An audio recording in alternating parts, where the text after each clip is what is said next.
Ya, pertama kali ini kami akan mengumumkan terkait dengan program stimulus ekonomi dan bertempat di stasiun kereta api Gambir, karena ini kaitannya juga berupa pemberian diskon tarif transportasi pada periode libur untuk hari besar keagamaan nasional.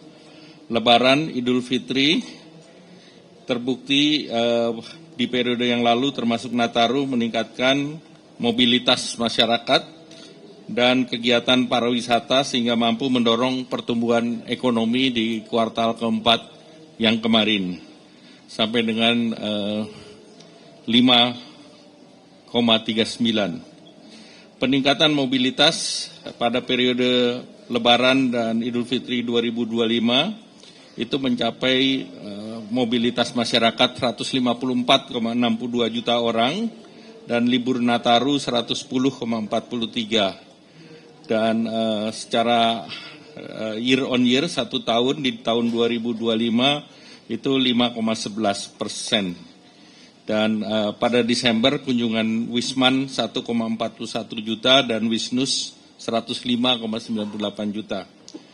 Nah, realisasi jumlah penumpang pada periode kemarin di Idul Fitri itu diskon transportasi udara dimanfaatkan oleh 3.149.224 penumpang, kereta api 3.583.098 penumpang, dan angkutan laut 797.999 penumpang, penyeberangan 518.210 penumpang dan 1.100.273 kendaraan.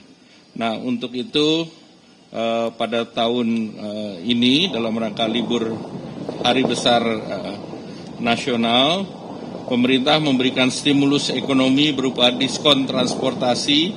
Total anggarannya adalah 911,16 miliar berasal dari APBN maupun non-APBN.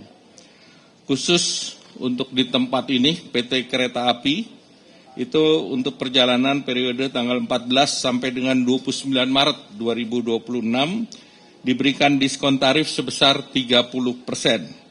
Sekali lagi 30% dari harga tiket, targetnya 1,2 juta penumpang.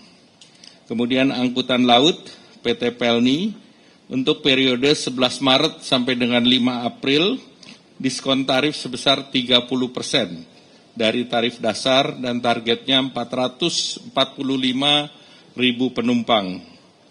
Demikian pula angkutan penyeberangan ASDP tanggal 12 sampai 31 Maret diskon tarif 100% dari jasa ke pelabuhan. Target jadi 100%-nya dari jasa ke pelabuhan. Kemudian targetnya adalah 945.000 unit kendaraan dan 2,4 juta penumpang. Angkutan udara untuk periode 14 sampai 29 Maret 2026 dengan diskon tarif antara 17-18% untuk kelas ekonomi dan perjalanan dalam negeri. Targetnya 3,3 juta penumpang.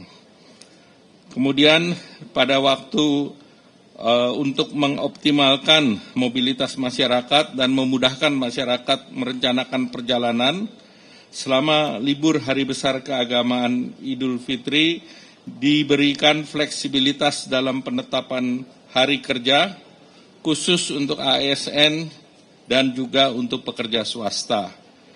Pemerintah menerapkan skema kerja work from anywhere, bukan libur ya. Ini clear work from anywhere atau flexible working arrangement. Itu tanggalnya 16, 17, 25, 26 dan 27 Maret. Itu 5 hari. Nanti detailnya akan disampaikan oleh Ibu Menpan RB dan Menteri Tenaga Kerja. Bagi pegawai ASN akan ada surat edaran. Dan juga pekerja swasta juga akan ada surat edaran dari Menaker. Kemudian terkait dengan bantuan pangan untuk memperluas daya beli dan memperkuat dari sisi demand side, pemerintah juga menyalurkan bantuan pangan yaitu bentuk bantuan pangan 10 kg beras dan 2 liter minyak goreng selama 2 bulan. Target penerimanya adalah 35,04 keluarga penerima manfaat, yaitu masyarakat yang berasal dari desil 1 sampai dengan desil 4. Estimasi kebutuhan anggaran sebesar 11,92 triliun dan ini akan mulai disalurkan di bulan Ramadan atau Februari nanti. Dan Pemda maupun KL yang terkait diharapkan juga bisa mendukung kelancaran logistik untuk penyaluran bantuan pangan. Selanjutnya kami persilakan Pak Menteri Sosial. Terima kasih Pak Menko, para Menteri, Pak Mensesnek, Pak Seskap. Izinkan kami menyampaikan beberapa informasi. Yang pertama, terkait stimulus ekonomi triwulan pertama, ada penyaluran bantuan sosial yang melalui Kementerian Sosial. Tentu ada bantuan-bantuan dari Presiden lewat kementerian yang lain, tetapi ini adalah bantuan sosial yang melalui Kementerian Sosial. Ada 2 jenis bansos. Yang pertama adalah bansos reguler, yaitu bansos bantuan sembako dan program keluarga harapan yang menyasar 18 juta keluarga penerima manfaat dengan anggaran sebesar 17,5 triliun. Kemudian yang kedua adalah bansos adaptif. Yang pertama ini bansos adaptif untuk bansos kebencanaan, termasuk untuk Sumatera, dan juga untuk bencana di beberapa tempat lain dengan nilai lebih daripada 2,3 triliun. Lalu yang berikutnya dalam anggaran kami juga untuk bansos yang sifatnya atensi atau asistensi rehabilitasi sosial. Secara keseluruhan nilainya adalah 20 triliun. Sampai hari ini sudah kita salurkan lebih dari 17 triliun. Sisanya akan menyusul untuk bulan Januari, Februari, dan Maret. Artinya ini insya Allah sampai Lebaran dan kami akan salurkan pada triwulan kedua nanti di bulan April, Mei, dan Juni. Bapak Ibu sekalian, perlu saya sampaikan penerima manfaat itu sifatnya dinamis, karena kita berpedoman kepada data tunggal yang telah dimutakhirkan secara berkelanjutan oleh BPS. Maka itu penerima manfaat bisa jadi di triwulan pertama dapat, di triwulan kedua dapat, mungkin di triwulan kita tidak dapat. Atau sebaliknya, ada yang belum pernah mendapatkan, nah sekarang kemudian mendapatkan bantuan sosial. Dan ini memerlukan proses, mulai dari membuka rekening maupun nanti kita salurkan lewat PT Pos Indonesia. Saya kira itu tambahan dari kami, Bapak Ibu sekalian. Kami atas arahan Presiden membuka partisipasi masyarakat seluas-luasnya untuk ikut memutakhirkan data. Ada 2 saluran. Saluran pertama adalah jalur formal yang itu bisa diproses mulai tingkat RT, RW, nanti ke kelurahan, terus ke Dinsos, tanda tangani oleh Bupati Wali Kota, baru kita proses selanjutnya bersama BPS. Sementara itu kita membuka jalur partisipasi seluas-luasnya untuk masyarakat. Jadi kami mengundang masyarakat untuk ikut memberikan usul maupun sanggah terhadap data-data penerima bansos. Pertama lewat comment center kami yang beroperasi selama 24 jam 021 171. Yang kedua ada WA center kami. Nanti nomornya akan kita susulkan. Dan yang ketiga ada aplikasi cek bansos, di mana semua masyarakat bisa melakukan usul sanggah di situ. Nanti akan kita serahkan sepenuhnya kepada BPS untuk dilakukan verifikasi validasi. Selanjutnya nanti hasilnya dalam bentuk perankingan mulai dari desil 1 sampai desil 10. Sesuai dengan rapat dengan Pak Menko, fokus kita nanti adalah bantuan pada desil 1 dan 2 Jika alokasi anggarannya masih ada, akan kita tingkatkan sampai desil 3 dan 4. Demikian tambahan kami, kurang lebihnya mohon maaf. Assalamualaikum warahmatullahi wabarakatuh. Terima kasih Pak Mensos. Selanjutnya Prof. Jaseri, Menaker. Terima kasih Pak Menko yang saya hormati, Pak Menko, Pak Mensesnek, Pak Mensos, Pak Menhub, Ibu Menpan RB, dan Pak Mensekap. Bapak dan Ibu yang kami hormati, sehubungan dengan pelaksanaan work from anywhere bagi pekerja buruh di perusahaan, maka kami menyampaikan beberapa hal. Yang pertama, pelaksanaan WFA tersebut dimaksudkan untuk mendorong pertumbuhan ekonomi pada triwulan 1 tahun 2026 dengan tetap menjaga produktivitas kerja. Oleh karena itu, kami menghimbau kepada Gubernur, Bupati, Wali Kota untuk menghimbau kepada seluruh perusahaan agar memberikan kesempatan bagi pekerja atau buruhnya untuk melaksanakan pekerjaan dari lokasi lain atau yang disebut dengan work from anywhere pada tanggal 16 dan 17 Maret 2026. Kami juga mengharapkan agar perusahaan dapat memberlakukan WFA pada tanggal 25, 26, dan 27 Maret 2026. Hal ini dengan mempertimbangkan potensi lonjakan mobilitas arus balik para pemudik setelah melaksanakan Hari Raya Idul Fitri. Pelaksanaan WFA dapat dikecualikan untuk sektor tertentu seperti bidang kesehatan, perhotelan, hospitality, pusat perbelanjaan, manufaktur, industri makanan dan minuman, sektor esensial lainnya, atau yang berkaitan dengan kelangsungan produksi atau pabrik.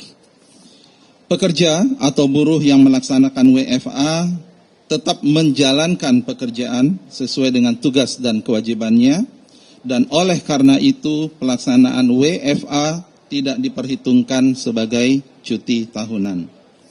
Upah selama WFA diberikan sesuai dengan upah yang diterima saat melaksanakan pekerjaan di tempat biasa bekerja atau sesuai dengan upah yang diperjanjikan. Jam kerja dan pengawasan terhadap pelaksanaan pekerjaan dapat diatur sedemikian rupa oleh perusahaan agar pekerja tetap produktif. Hal-hal tersebut di atas selanjutnya akan kami sampaikan melalui surat edaran kepada Gubernur, Bupati, dan Wali Kota. Demikian atas perhatian Bapak dan Ibu, saya ucapkan terima kasih. Assalamualaikum warahmatullahi wabarakatuh. Terima kasih Pak Menaker. Selanjutnya kami persilakan Ibu Menpan RB.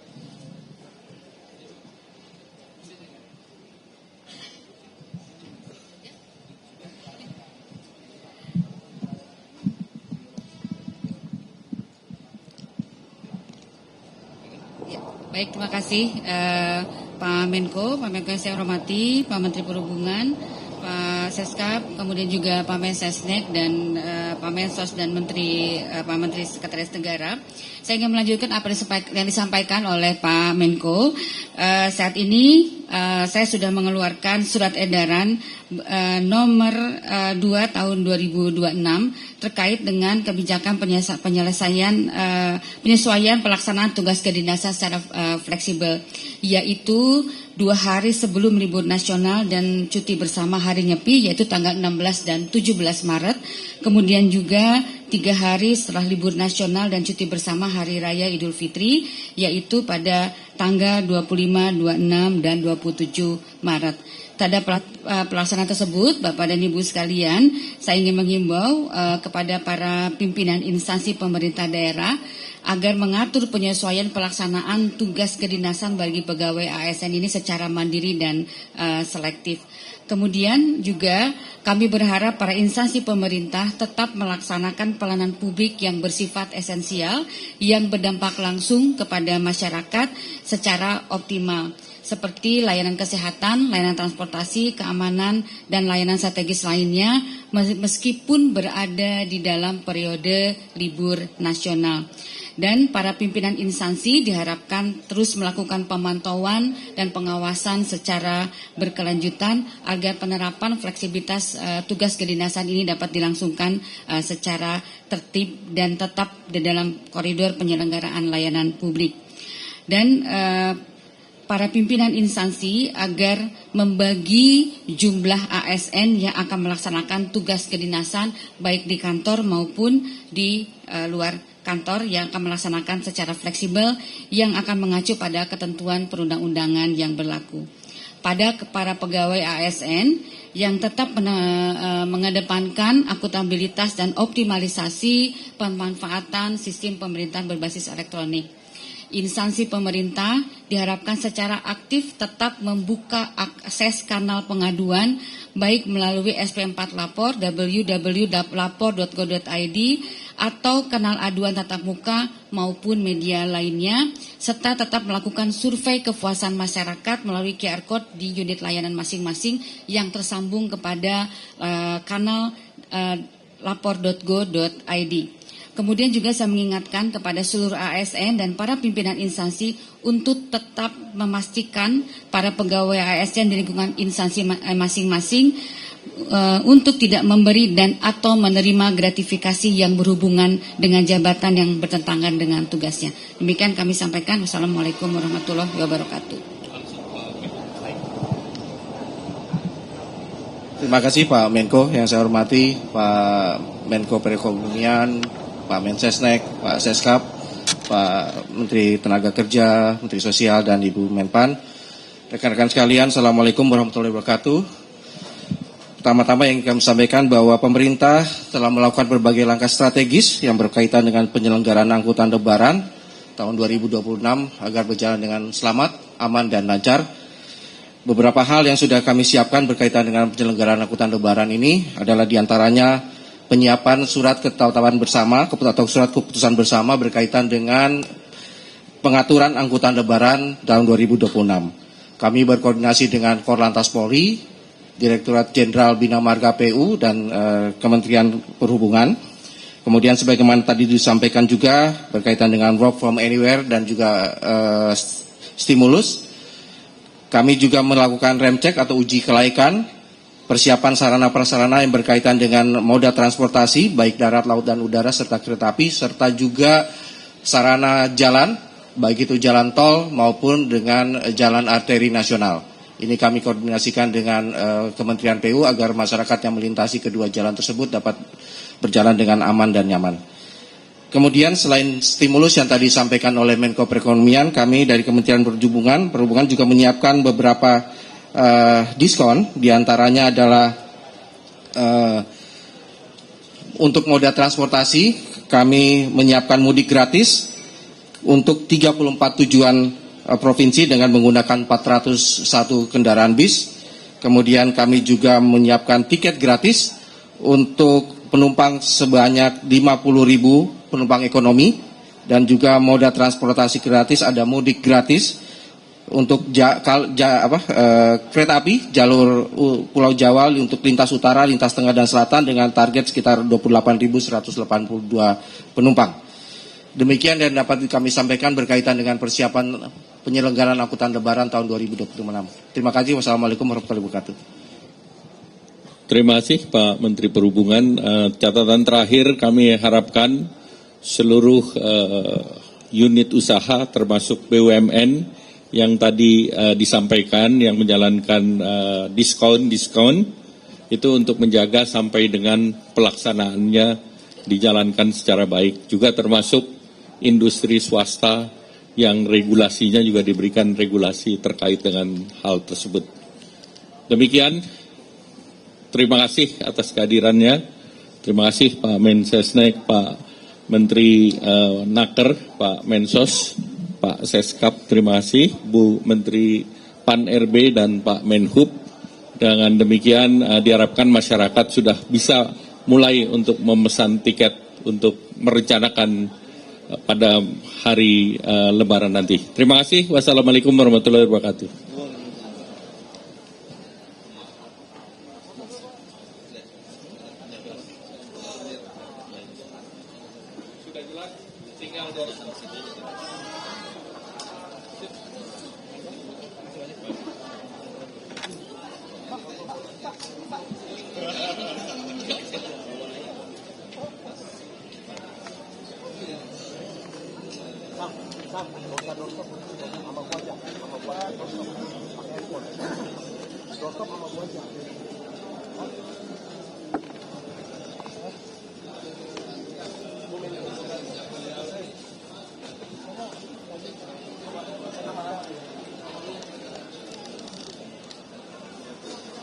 Jangan dimatiin dulu, feeding dulu yang awal nih.